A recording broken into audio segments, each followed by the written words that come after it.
Hi, this is April. Welcome back to my channel. Have you ever wondered if you should get the Lumix G9 or the Lumix G95? Well, it just so happens that I have purchased both of these over the past year. With the Lumix G9 brand new costing around $1,200 and the Lumix G95 costing only around $700 brand new, the choice for me was pretty obvious. I bought the Lumix G95, but then the Lumix G9 happened to be on sale used for $700 on Adorama, so I decided to pick this up several months later.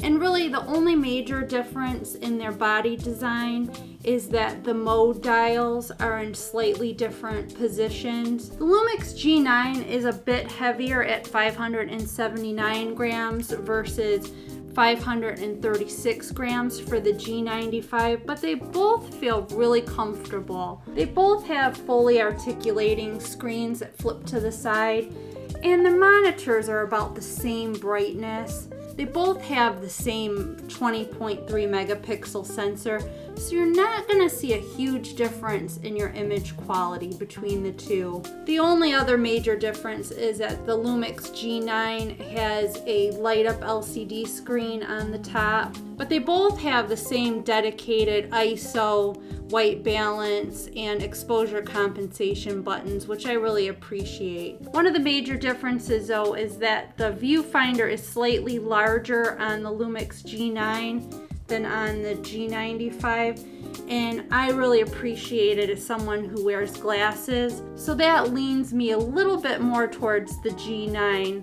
for photography. The major benefit of the Lumix G9 is that you can record 4K 60 frames per second, whereas the Lumix G95 you can record 4K up to only 30 frames per second. The Lumix G9 doesn't have a crop in 4K at all. And as you'll see in these upcoming clips, the Lumix G95 has a 1.25 crop, which makes a huge difference. This is the Lumix G9, an intelligent auto using continuous autofocus. How does a microphone sound on this one?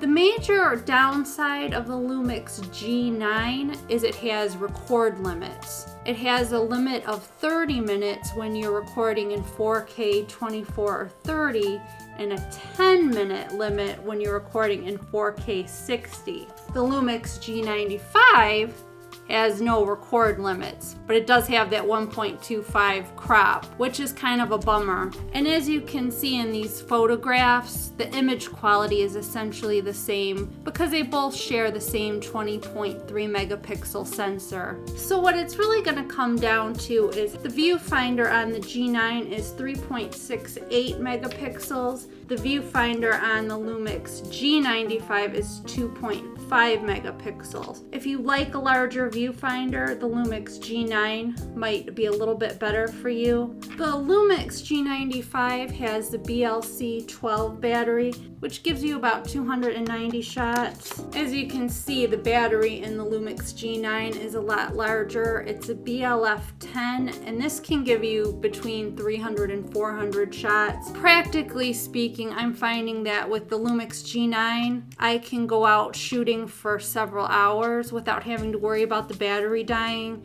where the G95, I'm starting to run low a little bit over an hour.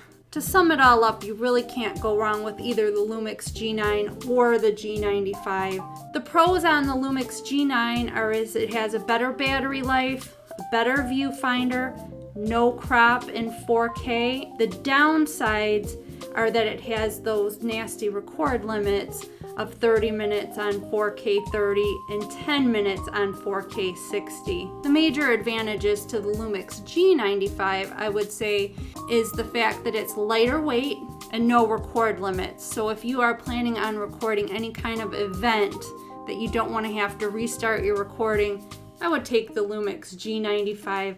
but essentially you're getting the same image quality. It's just gonna be your preference as to whether record limits are a factor for you, weight is a factor. I thought that they were gonna feel a lot different in the hand, but honestly, they're pretty much the same. And one last thing I forgot to mention is the Lumix G9 has dual card slots, so you can make a backup recording, or you can use one for video, one for photos. The Lumix G95 only has one SD card slot. If you like this video, give it a like. Consider subscribing as I try to find the right camera for a beginner like me.